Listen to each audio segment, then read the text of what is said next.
सावधान। नमो अरिहंताणं नमो सिद्धाणं नमो आयर्याणं नमो वज्रायाणं नमो लोये सव्यसाहुणम् मंगलम भगवान वीरो मंगलम गौतमो गणी मंगलम कुंद कुंदार्यो जैन धर्मोस्तु मंगलम सर्व मंगल मांगल्यम सर्व कल्याण कारकम प्रधानम सर्व धर्माणां जैनम जयतु शासनम जैनम जयतु शासनम मंगल में मंगल करन वीतराग विज्ञान नमो ताहि जाते भये अरिहंतादि महान करि मंगल करियो महाग्रंथ करण को काज जाते मिले समाज सब पावे निज पद राज सो निज भाव सदा सुखद अपनो करो प्रकाश जो बहुविधि भव दुख निको करियह सत्यानाश करियह सत्यानाश।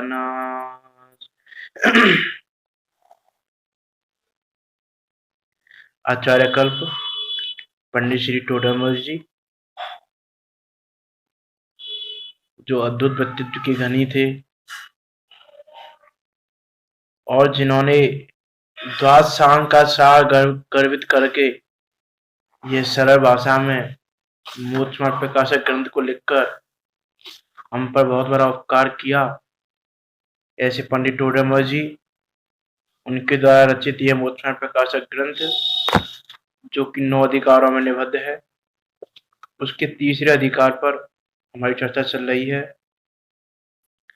ये तीसरा अधिकार हमको वह उपाय बताने वाला है जिस उपाय को करके हम शाश्वत अविनाशी सुख को पा सकते हैं, कि जिस सुख को हम पाना चाहते हैं प्रत्येक समय और वह सुख प्राप्त नहीं हो रहा है, उस सुख को प्राप्त करने का उपाय ये तीसरा अधिकार हमको बताता है कि ऐसा क्या करें हम कि हमको सुख प्राप्त हो जाए। जिस सुख के लिए हम घूम रहे हैं, जिस सुख को हम पाना चाह रहे हैं, जिस सुख को पाने के लिए हम प्रत्येक समय उपाय कर रहे हैं, आखिर वह सुख मिलेगा कैसे? क्या करें हम कि वो सुख मिल जाए? और ऐसे ही हमने क्या गलती की हमको सुख नहीं मिल रहा, उन सब बातों को बताने वाला तीसरा अधिकार है। इस पे हमारी चर्चा चल रही है, जिसके अंदर पंडित टोडरमल जी ने जीव के दुखों को 2 तरह से डिवाइड किया, एक कर्मों की अपेक्षा और एक पर्याय की अपेक्षा। तो कर्मों की अपेक्षा में घातिया कर्म और अघातिया कर्म, इन दोनों कर्मों की अपेक्षा इस जीव को कैसा दुख है, उन सब बातों हमने चर्चा की थी। ज्ञानावन, दर्शनावन, मोहनीय, अंतराय, वेदनीय, आयु, नाम और गोत्र, इन 8 कर्मों के उदय में यह जीव किस प्रकार दुखी होता है, यह जीव क्या उपाय करता है और उसके ये उपाय झूठे हैं और ये उपाय झूठे हैं और सच्चा उपाय क्या है, उन सब बातों पर हमने चर्चा की थी। अभी हमको चर्चा करनी है कि पर्याय की अपेक्षा जीव को क्या दुख है। क्वेश्चन यहाँ पर भी वही 3 है, क्या दुख है, क्या उपाय करता है और क्या उपाय करने चाहिए, इस पे हमको चर्चा करनी है। उससे पहले हमने कल गोत्र क्रम पे चर्चा की थी, तो वहां पर आपकी शंका आई थी कि वो जीवन में या फिर कर्म से वो चेंज होता है। तो वहां पर हमने ये कहा था कि गोत्र क्रम भी आयु क्रम की तरह एक ही बार बनता है, लेकिन ऐसा नहीं है। 8 कर्मों में से आयु कर्म को छोड़कर बाकी 7 कर्म प्रत्येक समय बनते रहते हैं। प्रत्येक समय बंधना, संकौन होना, कम होना, ज्यादा होना, सब कुछ चलता रहता है। तो गोत्र क्रम भी हमारा प्रत्येक समय बनता रहता है कि जब हमारे जैसे परिणाम हुए उसके अनुसार वो कर्म बनता रहेगा। क्योंकि आयु कर्म ऐसा है जो एक बार बनता है, उसमें संकौन आदि जाते हैं, लेकिन आयु कर्म हमारा एक बार ऐसा है तो एक बार बनता है। बस एक बार मनुष्य आयु बांध ली तो मनुष्य आयु बंधेगी ही बंधेगी, कम ज्यादा हो जाए बात अलग है, ये मनुष्य आयु नहीं। लेकिन गोत्र में ऐसा नहीं है। अभी हमने उच्च गोत्र बांधा और हो सकता है अगले समय हमने परिणाम ऐसे किए कि नीच गोत्र बांध लिया, तो नीच गोत्र है। फिर इसमें शंका ये आ सकती है कि चलो ठीक है, हमने ये मान भी लिया कि गोत्र कर्म प्रत्येक समय बंध रहा है, तो अगले में जाने पर हमको कौन सा गोत्र मिलेगा, ये कौन से समय का बंध डिसाइड करेगा ये चीज। तो उसमें ऐसा आया है कि ऐसा उसमें आता है कि मरण के समय तुम्हारे जो परिणाम है उस समय तुमने जिस गोत्र का बंध किया उस तरह का तुम्हारा गोत्र आगे उसी भव में मिल जाएगा, अगले भव में। और बाकी समय के जो गोत्र कर्म के परिणाम किए होंगे वो इधर उधर बेदनीय में कन्वर्ट हो जाए, कहीं पे कन्वर्ट हो जाए। ऐसा नहीं वो परिणाम हमारे बेकार चले गए, हमने अच्छे परिणाम किए इतने और लास्ट टाइम हमारे परिणाम बेकार हो गए, तो हमने जो अच्छे परिणाम किए वो बेकार हो गए कि नहीं। अच्छे परिणाम किए बेकार तो नहीं हुए, वो साता बेदनी आदि रूप चले जाएंगे सारे, लेकिन गोत्र कर्म जो डिसाइड होगा वो मरण के समय के परिणामों से हो जाएगा, है ना। तो कल जो बात की थी उसमें थोड़ा मॉडिफाई कर लेना कि गोत्र, हाँ गोत्र क्रम उसको डिसाइड होगा। और इसीलिए कहा जाता है कि क्या, क्या कह रहे हो?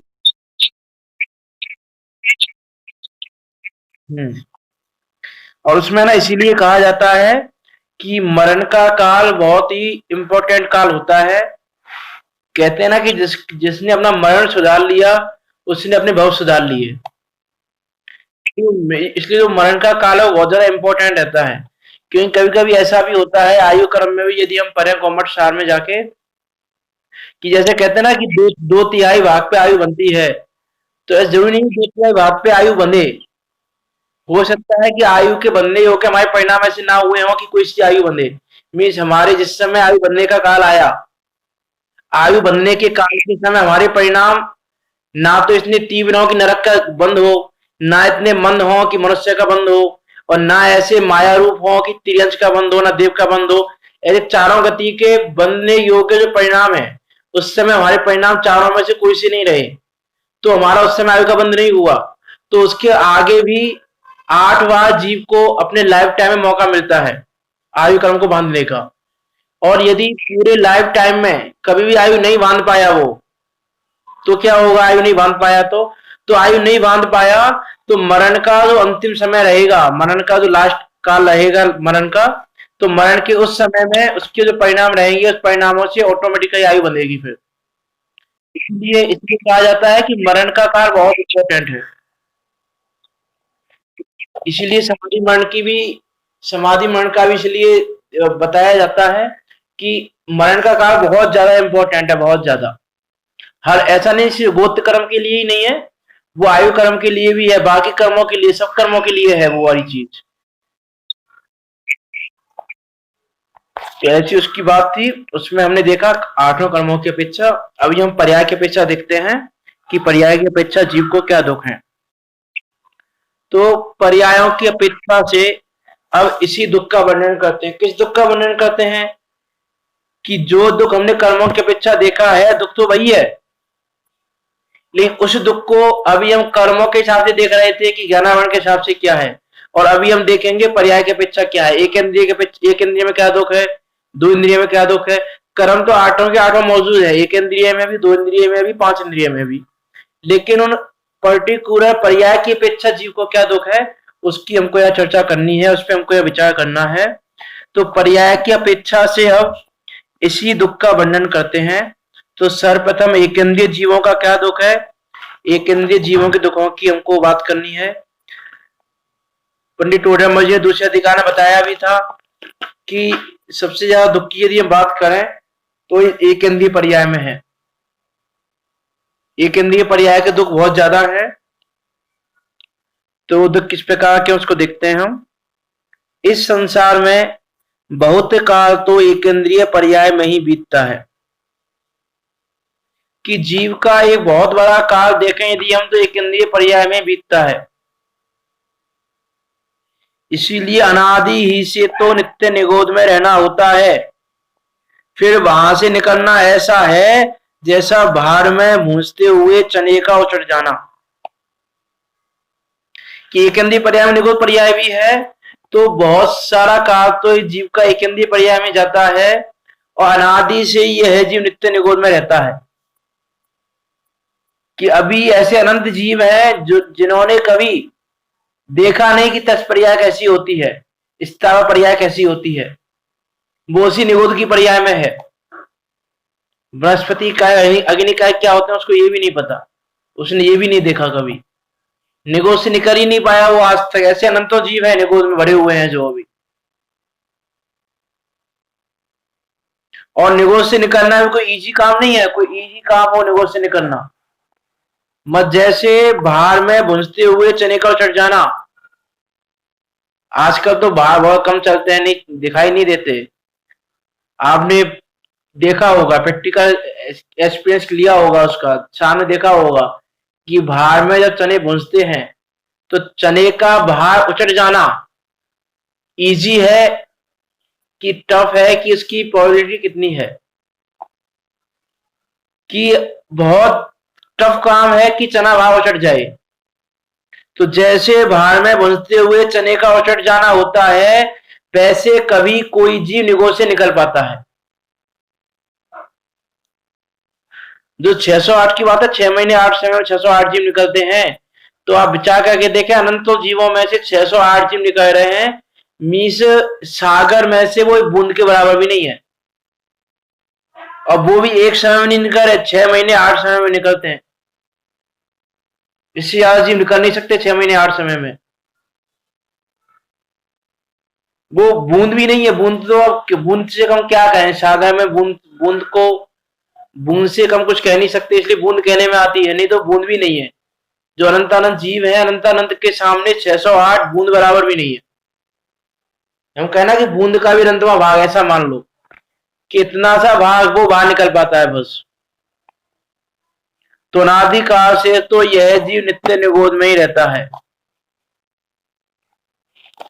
फिर वहां से निकलना ऐसा है जैसे भार में भुंजते हुए चने का बाहर आ पड़ना। इस प्रकार वहां से निकलकर अन्य पर्याय धारण करे तो तरस में तो बहुत थोड़ी ही काल रहता है, एक इंद्रिय में ही बहुत काल व्यतीत करता है। कि यदि उस चने की तरह बाहर निकल भी गया, मीन्स किसी बहुत भारी पुण्योदय से या एक बहुत बड़ी भवितव्यता से यह जीव निगोद से, नित्य निगोद से बाहर निकल भी गया, पहले तो उसकी प्रोबेबिलिटी ही कम है, और निकल भी गया और तत्पर्याय पा भी ली, तो तत्पर्याय में रहने का काल भी बहुत कम है, 7+2000 सागर। हमको लगता तो ऐसा है कि 2000 सागर कितना बड़ा काल है। यदि हम सागर की गणना करने जाएं, सागर की भाववासना करें, तो हमको ऐसा लगता है कि एक सागर ही बहुत लंबा काल है, तो 2000 सागर तो बहुत लंबा काल है। लेकिन अनंत काल के सामने 2000 सागर एक बूंद बराबर भी नहीं है। और जरूरी नहीं है कि जिस जीव ने तत्पर्याय को पाया वो 2000 सागर तक, 7+2000 सागर तक तत्पर्याय में ही रहे। अंतर मूलत रह के वापस निगोद में जा सकता है, वापस एक इंद्रिय में जा सकता है। कि तत्पर्याय में ये तो मैक्सिमम काल बताया है 7+2000 सागर, इससे ज्यादा नहीं रह सकता। और कम तो अंतर मूलत काल है, अंतर मूलत में हो सकता है वापस चला जाए निगोद में। ऐसा यह जीव है कि वहां से निकलना ऐसा है जैसा बाहर में भुंजते हुए चने का उतर जाना। इस प्रकार वहां से निकलकर अन्य पर्याय धारण करे। अब अन्य पर्याय धारण करे तो अन्य पर्याय में 2 पर्याय बची, एक तो एक इंद्रिय पर्याय बची, और एक त्रस पर्याय बची, दो पर्याय है, एक इंद्रिय और त्रस, है ना। जैसे हम कहें कि भाई साधारण वनस्पति और प्रत्येक वनस्पति है, तो साधारण वनस्पति तो खैर वो भी थे, निगोद वाले भी थे, प्रत्येक वनस्पति को ले लें, है ना। प्रत्येक प्रत्येक साधारण और प्रत्येक जो भेद रहते हैं, तो साधारण तो निगोदिया ही है, प्रत्येक कि अब जो पर्याय धारण कर रहा है वो अन्य पर्याय, उसमें और त्रस पर्याय धारण करेगा या प्रत्येक को करेगा।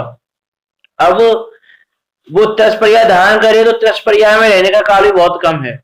मीन्स निगोद से निकल भी गया तो निगोद से निकलने के बाद भी उसको मैक्सिमम काल तो एक इंद्रिय में बिताना है। वो हमने वहां देखा भी था कि त्रस पर्याय तो पाना तो कैसा है, काकतालीय न्यायवत है, दूसरे अधिकार में देखा था हमने। तो त्रस पर्याय को पाना भी ऐसा है निगोद से निकलने के बाद भी, कि पहले तो निगोद से निकलना ही टफ है, और निगोद से निकलने के बाद भी इसका मैक्सिमम काल तो एक इंद्रिय पर्याय में ही जाता है, कि वहां से निकलकर अन्य पर्याय धारण करे तो त्रस में तो बहुत थोड़े ही काल रहता है, एक इंद्रिय में ही बहुत काल व्यतीत करता है, कि मैक्सिमम यदि हम देखें तो इसको एक इंद्रिय पर्याय में ही रहना है, और वहां से फिर निगोद में चला जाता है, इतर निगोद में चला जाता है, फिर इतर निगोद में रहता है, फिर वहां से निकलता है, फिर थोड़े से काल पाके दोबारा चला जाता है निगोद में। और निगोदिया जीव के दुख, निगोदिया जीव ही जानते हैं या केवल भगवान जानते हैं। हम ना जानते हैं ना कह सकते हैं, उनका वर्णन नहीं कर सकते हैं। ये जो बात आगम में आई ना कि इसका वर्णन नहीं कर सकते हम, नरक के दुखों का, और जब नरक के दुखों का वर्णन नहीं कर सकते त्रस पर्याय का वर्णन नहीं कर सकते दुखों का, तो उस निगोद के दुखों का वर्णन तो कितना, कैसे दुख होंगे निगोद के, हम उसका विचार नहीं करते।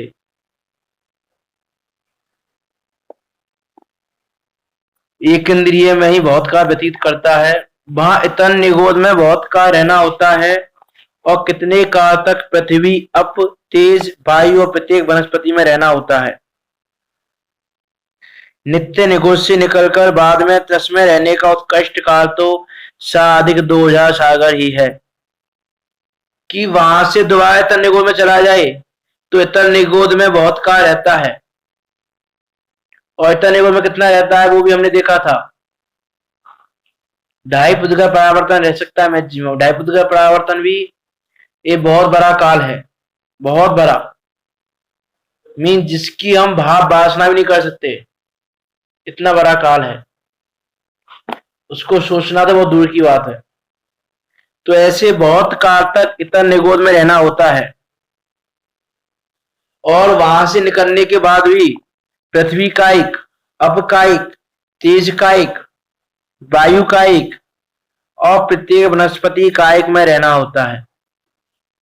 जैसे दूसरे अधिकार में पंडित टोटेबाजी ने एग्जाम्पल दिया था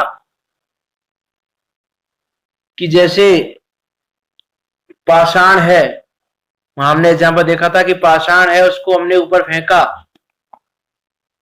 तो वो पाषाण जो पत्थर है वो ऊपर कितनी देर रहेगा, उसका मैक्सिमम काल तो नीचे ही रहता है, जमीन पे ही रहता है, ऊपर कितनी समय रहता है, हमने वो फेंका उसको कितनी देर रहेगा वो ऊपर, कि कुछ सेकंड के लिए रहेगा, बस गया और रिटर्न, रहेगा ही नहीं वहां पर। वैसा यहाँ पर है कि मैक्सिमम काल तो इसका एक इंद्रिय में रहना है, जैसे उस पाषाण का हवा में रहना कुछ सेकंड के लिए है, वैसे त्रस पर्याय में रहना इसका कुछ समय के लिए है। मीन्स जितना समय ये निगोद से निकल के बाहर रहता है उतने समय में से जो ये साधिक 2000 सागर का काल भी है, तो ये साधिक 2000 सागर का काल भी कैसा है, कुछ सेकंड जैसा है। तो कितने काल तक पृथ्वी अप तेज वायु और प्रत्येक वनस्पति में रहना होता है, नित्य निगोद से निकलकर बाद में त्रस में रहने का उत्कृष्ट काल तो साधिक 2000 सागर ही है, कि त्रस पर्याय में रहने का उत्कृष्ट काल है, ये जघन्य काल की बात नहीं है, उत्कृष्ट काल है। उत्कृष्ट काल साधिक 2000 सागर है, जघन्य तो अंतर्मूर्त ही है। कि यहां तो कह रहे हैं कि उत्कृष्ट का साधिक 2000 सागर है, और उत्कृष्ट का साधिक 2000 सागर है, और तस पर्याय हमने पा ली, और तस पर्याय को पाकर भी हमने धर्म को जाना नहीं, धर्म को प्राप्त किया नहीं, तो फिर निगोद में एक हिंदी में चला जाएगा जी। इससे देखो हम ये विचार करें कि अनादि से निगोद में रहना होता है, कि अनादि से यह जी निगोद में रह रहा है, और महाभाग्य से महापुण्योदय से इसने ये त्रस पर्याय, और त्रस पर्याय में मनुष्य पर्याय पा ली, और मनुष्य पर्याय को पाने के बाद भी जैन कुल पा लिया, जैन कुल पाने के बाद भी सच्चे देवशास्त्र गुरु पा लिए, और सच्चे देवशास्त्र गुरु पाने के बाद भी तत्व विचार करने की बुद्धि पाली, समय पा लिया, समझाने वाले पा लिए, सब कुछ पा लिया, उसके बाद भी यदि हम धर्म प्राप्त नहीं करें, उस सिद्धांत तत्व को पाने का पुरुषार्थ नहीं करें, तो वापस यह जी निगोद में चला जाता है। जितनी मेहनत थी वो पूरी मेहनत कैसी हो गई, बेकार। जैसे होता है ना, जैसे हम लौकिक में कहें कि किसी ने कोई बिजनेस खोला, तो किसी ने कोई नया स्टार्टअप किया, तो उसने काफी मेहनत की, खूब पैसा खर्च किया स्टार्टिंग में, क्योंकि बिजनेस इनिशिएट करने में पैसा लगता ही है, तो खूब पैसा खर्च किया, खूब मेहनत की, और 1 महीने बाद या 10 दिन बाद उस बिजनेस को बंद करके बैठ गया, तो जहां था वहां का वहीं रहा, वो पैसा वो मेहनत सब कुछ बेकार चली गई। वैसे इसने निगोद से निकल के जो निगोद से निकलने का पुरुषार्थ किया, और पुरुषार्थ निगोद से निकला, त्रस पर्याय को पाया, मनुष्य पर्याय पाई, सब कुछ पा लिया पुरुषार्थ करके, और फिर निगोद में चला गया, तो सारी की सारी मेहनत बर्बाद। और ऐसी मुक्तता हमने बहुत बार अनंत बार की है, ऐसी मुक्तता एक बार नहीं की है, कि त्रस पर्याय को पाने के बाद भी अनंतों बार दोबारा इतना निगोद में रहकर आए हैं।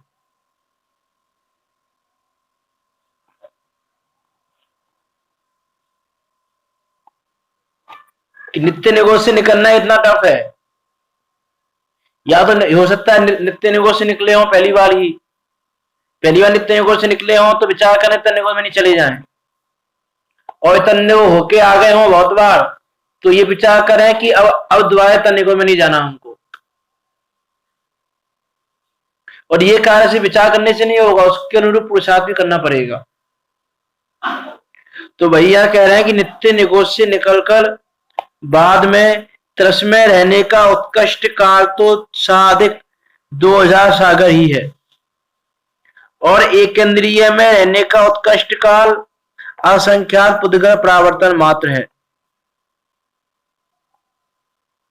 कि एकेंद्रीय में रहने का उत्कृष्ट काल कितना, असंख्यात पुद्गल परावर्तन, 1 नहीं, 2 नहीं, 3 नहीं, 10 नहीं, 100 नहीं, 200 नहीं, संख्यात नहीं, असंख्यात, जिनकी असंख्यात का मीन्स यदि हम देखें अनकाउंटेबल, जिनको काउंट नहीं कर सकते हम, इतने पुद्गल परावर्तन, इतने दिन नहीं, इतने वर्ष नहीं, पुद्गल परावर्तन। और पुद्गल परावर्तन का काल ऐसा है जिसके अनंत में भाग में भी अनंत सागर होते हैं, कि एक पुद्गल परावर्तन का अनंतमा भाग करें तो उस पुद्गल परावर्तन के अनंत में भाग में भी अनंत सागर हैं। यदि इसमें हम विचार करें थोड़ा, तो अंदर से रूह कांप जाए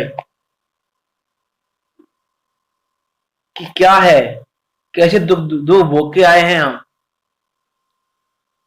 एक में रहने का काल कितना, असंख्यात पुद्गल परावर्तन, और एक पुद्गल परावर्तन कितना, कि उसका अनंतमा भाग भी अनंत सागर वाला, कि अनंत में भाग में अनंत सागर है, तो वो एक पुद्गल परावर्तन कितने सागर वाला होगा, और एक पुद्गल परावर्तन इतने सागर वाला है, तो असंख्यात पुद्गल परावर्तन कितने सागर वाले होंगे, विचार करके देखें। अब देखो, जो भी कहा था ना कि ये तत्पर्या का सागर 2000 सागर बूंद बराबर है, अब विचार करके देखें 2000 सागर बूंद बराबर है कि बूंद से भी कम है, कि बूंद भी नहीं कह सकते उसको, इतना सा काल तत्पर्याय में रहने का, किसका मैक्सिमम काल तो जीव का एक इंद्रिय पर्याय में बीतता है, और ये इससे सिद्ध होता है असंख्या पुद्गल परावर्तन से। इसलिए पंडित टोडामल ने लिखा कि पुद्गल परावर्तन असंख्या पुद्गल परावर्तन है, और पुद्गल परावर्तन भी कैसा है भाई कि अनंत में भाग में भी अनंत सागर होते हैं। इसीलिए इस संसारी के मुख्यतः एक इंद्रिय पर्याय में ही काल व्यतीत होता है। इस संसारी जीव का इसीलिए मुख्य रूप से ये एक इंद्रिय पर्याय में रहता है। जैसे कहते हैं ना कि ये जीव जैसे कोई है, जैसे आप अहमदाबाद में रहते हैं, तो आप अहमदाबाद में रहते हैं बहुत काल, और कहीं बाहर आना जाना करते हैं बहुत कम टाइम के लिए। तो वैसा ये संसारी जीव है कि ये रहता तो एक इंद्रिय पर्याय में ही है, वो तो कभी आना जाना करता है तत्पर्याय में, ऐसा आना जाना है इसका तत्पर्याय में। तो इसका परमानेंट निवास तो ये संसारी जीव का एक इंद्रिय पर्याय, परमानेंट एड्रेस इसका यही है। वो तो इसका परमानेंट एड्रेस नहीं है इसका, वो ऐसा है ये जीव। इसने इतने एक इंद्रिय दुख क्या है तो आगे बताएंगे। अभी तो ये बता रहे हैं कि एक इंद्रिय पर्याय में रहता कितना है ये जीव। अब दुखों की बात आएगी तब तो और ज्यादा अंदर से आएगा ऐसा कि हमने कैसे कैसे दुख भोगे हैं, क्या क्या किया है हमने।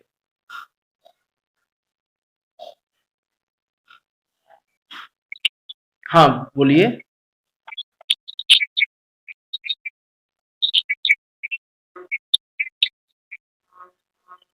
असंख्या पुद्गल परावर्तन और असंख्या कल्प काल में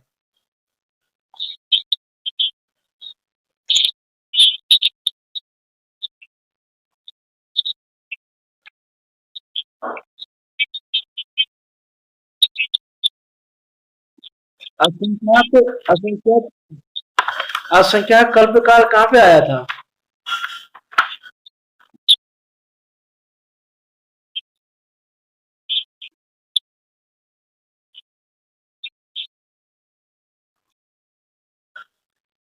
नहीं, उसमें वो असंख्यात पुद्गल परावर्तन में ही हम उसको इंक्लूड कर सकते हैं, कल्प काल को भी।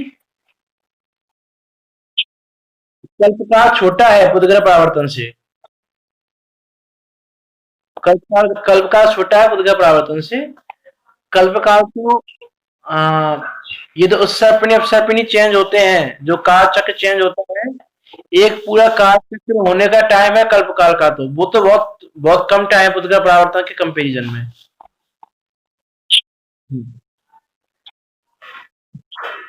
तो ये क्या कह रहे हैं कि इसीलिए संसारी के मुख्यतः तो एक इंद्रिय पर्याय में ही काल व्यतीत होता है। इसलिए कहा जाता है कि भाई ये मनुष्य पर्याय जो पाई है हमने, बहुत दुर्लभता से पाली है।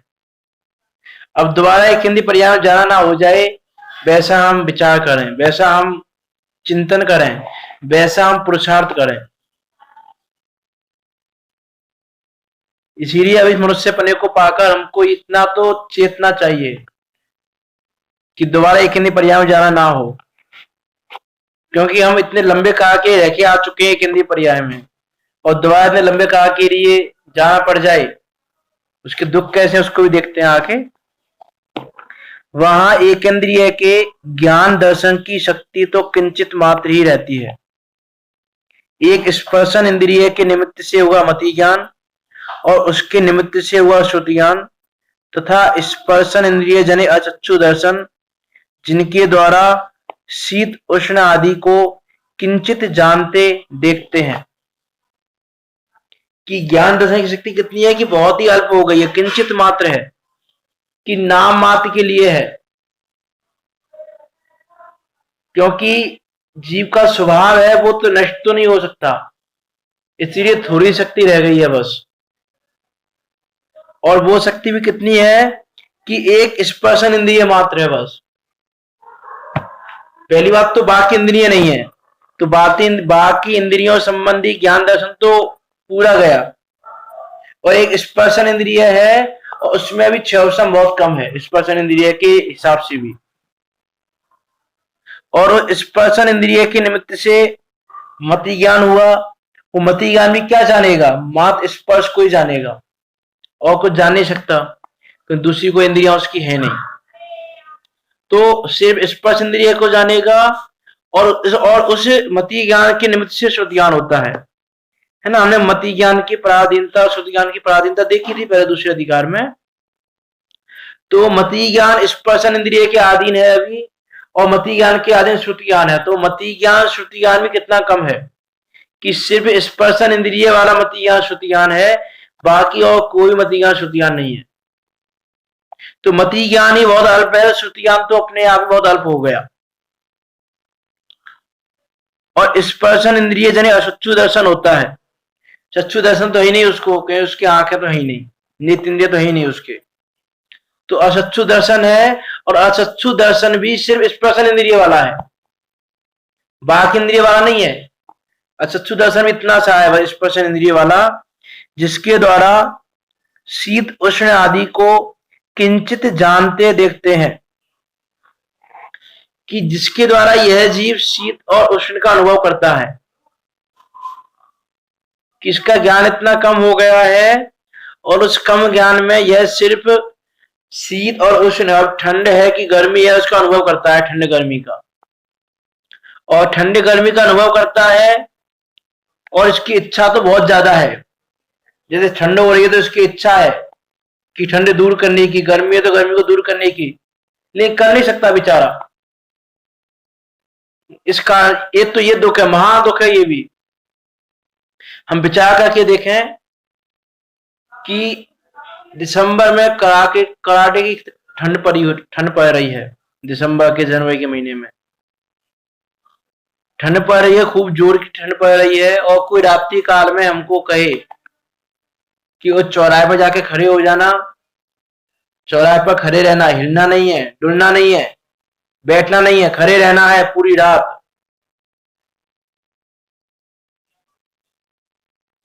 ना कुछ ओढ़ने को दिया जा रहा है, ना कुछ दिया जा रहा है। बताओ क्या कंडीशन होगी हमारी, विचार करके देखें। कितनी देर की बात है? एक रात की बात है बस, सिर्फ और सिर्फ 12 घंटे की बात है।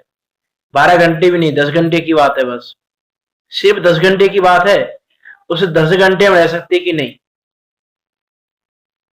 जबकि हमारा ज्ञान, हमारा मति ज्ञान, श्रुति ज्ञान सब कुछ ज्यादा है उस एक इंद्रिय से, फिर भी हम 10 घंटे भी रह सकते हैं कि नहीं रह सकते? विचार करके देखें। और ये देखो दूसरी चीज और देखें, हम एक बार चिंतन धारा में पोस्ट की थी यूट्यूब चैनल पे, कि मान लो आपसे ऐसा कहा जाए कि आपको एक जगह खड़े रहना है 2 दिन तक, आपको खाने को दिया जाएगा वहीं पर, आपको हिलना डुलना नहीं है, आपको खाने को दिया जाएगा नली के माध्यम से, आपको पीने को दिया जाएगा, खाने पीने की आपकी व्यवस्था की जाएगी। आपको 2 दिन तक एक जगह पर खड़े रहना है, हिलना डुलना नहीं, बैठना नहीं, कुछ भी नहीं करना दूसरा काम, बस खड़े रहना है। बताओ कितना दुख होगा? होगा कि नहीं होगा दुख? कि दुख भी होगा और भयंकर दुख होगा, रह ही नहीं पाएंगे।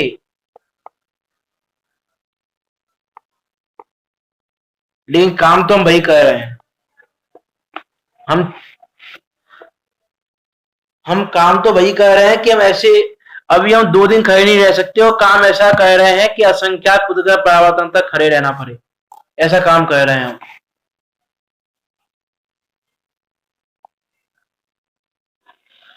कि कैसा काम कर रहे हैं कि यदि अभी हमने इस 10 पर्याय की दुर्लभता को समझकर धर्म आदि के माध्यम से यदि अपने भव को नहीं सुधारा, तो एक अन्य पर्याय में जाना तो निश्चित है, वो तो कंपल्सरी जाना, फिर तुमको वो जाना ही पड़ेगा। और तुम उसमें चले गए एक अन्य पर्याय में, तुम यदि वनस्पति कायिक हो गए तो तुमको एक ही जगह में खड़ा रहना पड़ेगा। वहां तुमको खाद पानी सब मिलेगा, भोजन पानी तो मिलेगा तुम्हें वहां पर भी, लेकिन खड़े रहना पड़ेगा एक जगह। विचार करके देखें कि कितना दुख होगा उसको। उसकी तो ज्ञान भी नहीं है, जितना ज्ञान हमको है उतना ज्ञान भी नहीं है उसको, और उसको एक दिन, 2 दिन, 1 वर्ष, 2 वर्ष, 3 वर्ष, 10 वर्ष, 100 वर्ष, 1000 वर्ष खड़े नहीं रहना है। उसको ऐसे असंख्यात पृथ्वी परावर्तन का काल व्यतीत करना है। तो कितना दुख होगा, विचार करके देखें हम कि हम भी वही जीव है, वो भी वही जीव है। जीव तो वही है, लेकिन हमको अभी कितना दुख हो रहा है जीव खड़े रहने में, तो उसको कितना दुख होगा।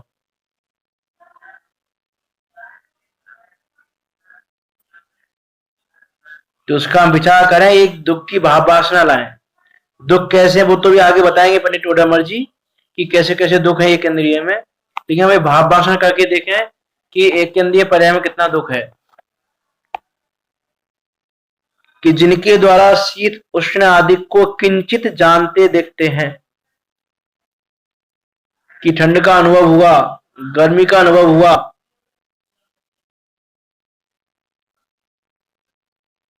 उसका जाना देखना हो रहा है लेकिन कुछ कर नहीं सकते। ज्ञानावरण दर्शनावरण के तीव्र उदय से इससे अधिक ज्ञान दर्शन नहीं पाए जाते और विषयों की इच्छा पाई जाती है, जिससे महादुखी है। कि ज्ञानावरण दर्शनावरण का तीव्र उदय है अभी, और उस ज्ञानावरण दर्शनावरण के तीव्र उदय से जितना जानना देखना हो रहा है उससे अधिक जानना देखना हो नहीं सकता, क्योंकि किंचित मात्र क्षयोपम है बस उसका।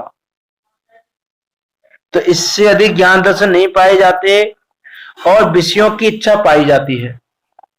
इच्छा तो विषयों की पाई जा रही है जीव को, क्योंकि कहा पहले ही देखा था हमने कि ज्ञानावरण दर्शनावरण के उदय में देखा था हमने कि इस जीव की इच्छा तो ऐसी है कि मैं सर्व को जानूं, सर्व को देखूं, सर्व को सूंघूं, सर्व को स्पर्श करूं, सर्व को जानूं, सर्व को चाहूं, सब कुछ करूं। जैसे बात की थी आत्मानुशासन के आधार से ही बात की थी हमने कि आशा रूपी गद्दा इसका ऐसा है, आशा रूपी गर्द इसका ऐसा है कि तीनों लोगों की संपदा समा जाए तो भी नहीं भरे। तो उस जीव की इच्छा भी है जो एक इंद्रिय पर्याय में है अभी, उस जीव की इच्छा भी इतनी है कि मैं सर्व को देखूं, सर्व को जानूं। अब इसके स्पर्शन इंद्रिय का है तो मान लें कि उसकी इतनी इच्छा है कि मैं सर्व का स्पर्श करूं, सर्व को देख लूं, सर्व को जान लूं, लेकिन वो सर्व को देख तो सकता नहीं, जान सकता नहीं। देख जान तो वो एक द्रव्य को भी नहीं सकता कि उसकी नित्य इंद्रिय नहीं है। सिर्फ स्पर्श का ज्ञान कर सकता है, स्पर्श का ज्ञान दर्शन हो सकता है। तो उसकी इच्छा कितनी है और क्षयोपम कितना सा है। तो भैया कह रहे हैं कि ज्ञानावरण दर्शनावरण के तीव्र उदय से इससे अधिक ज्ञान दर्शन नहीं पाए जाते और विषयों की इच्छा पाई जाती है, जिससे महादुखी है। क्योंकि वो इच्छा उसकी पूरी होती नहीं, दर्शन मोह का उदय बराबर चल रहा है, मिथ्या श्रद्धान है, सर्व को स्पर्श करने की इच्छा है। अब स्पर्श जिसका हो पाएगा उसका ही हो पाएगा, जितना जानना हो पाएगा। क्षयोपम बहुत कम है, किंचित मात्र क्षयोपम है। तीव्र उदय है ज्ञानावरण दर्शनावरण का। अब देखो इसमें एक इंद्रिय पर्याय के दुख में भी बड़ी टोटल मर्जी 8 कर्मों को घटाएंगे कि किस कर्म की अपेक्षा जीव को क्या दुख है। तो देखो पहले से उसमें अंतर क्या है, पहले कॉमन बात बता दी। 8 कर्मों की जब बात की थी तो कॉमन बात बता दी कि इस कर्म के कारण सभी जीवों को कैसा दुख है, और अब बता रहा है कि पर्टिकुलर जीव को कैसा दुख है। तो अभी उसकी जो एक इंद्रिय पर्याय में जो जीव है उसको ज्ञानावरण और दर्शनावरण से क्या दुख है, कैसा दुख है, उसकी बात कर रहे हैं कि ज्ञानावरण दर्शनावरण के तीव्र उदय से इससे अधिक ज्ञान दर्शन नहीं पाए जाते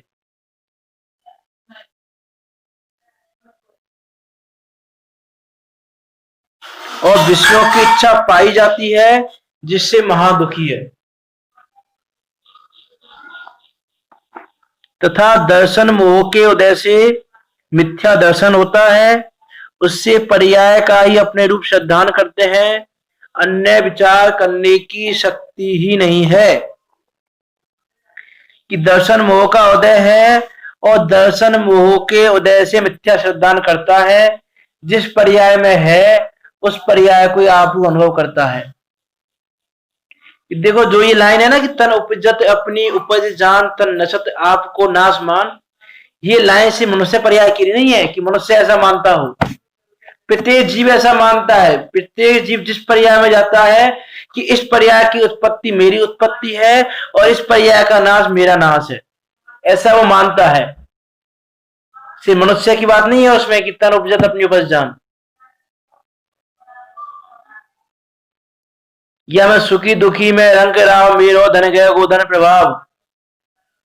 उसमें मुख्यतः मनुष्य पर्याय की ले सकते हैं हम कि भाई धन ग्रह आदि मनुष्य के होते हैं, लेकिन प्रत्येक जीव की इच्छा है ऐसी कि मैं सर्व को देखूं, सर्व को जानूं, सर्व का स्पर्श करूं, सर्व को सूंघूं। तो एक इंद्रिय और जीव की भी इच्छा है ऐसी, उसकी विषयों की इच्छा बराबर पाई जाती है। विषयों की इच्छा में कोई भी कमी नहीं है उसके में। और दर्शन मोह का उदय है, दर्शन मोह के उदय से मिथ्या श्रद्धान हो रहा है और मिथ्या श्रद्धान के कारण उस देह को, जो उसको देह मिली हुई है, उस देह में आप रूप अनुभव करता है। उस पर्याय कोई अपने रूप श्रद्धान करता है कि यही मैं हूं और कुछ विचार करने की शक्ति है नहीं,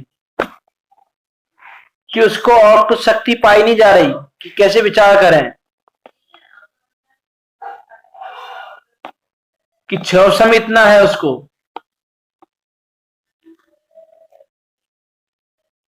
तो विषयों की इतनी तीव्र इच्छा होते हुए खाने को ना मिले।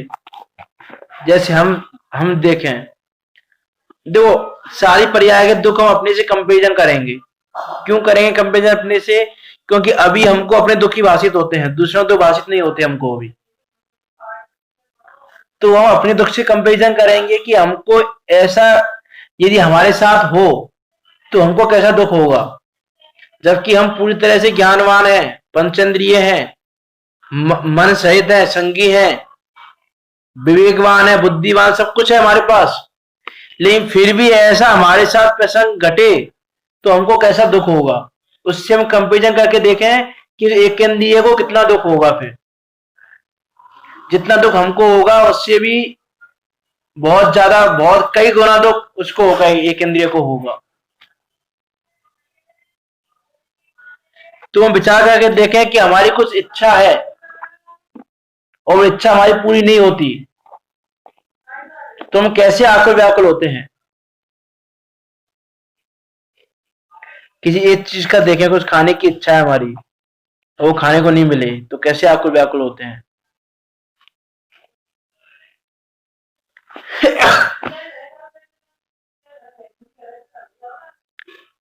तो हम विचार करके देखें कि उनकी विषयों की इच्छा इतनी है जिसको वो जान भी नहीं सकते, उसको ग्रहण भी नहीं कर सकते विषयों को, इच्छा बराबर है उसको। जैसे हम दूसरा एग्जाम्पल देखें कि जैसे मान लो कोई व्यक्ति है, रोगी है,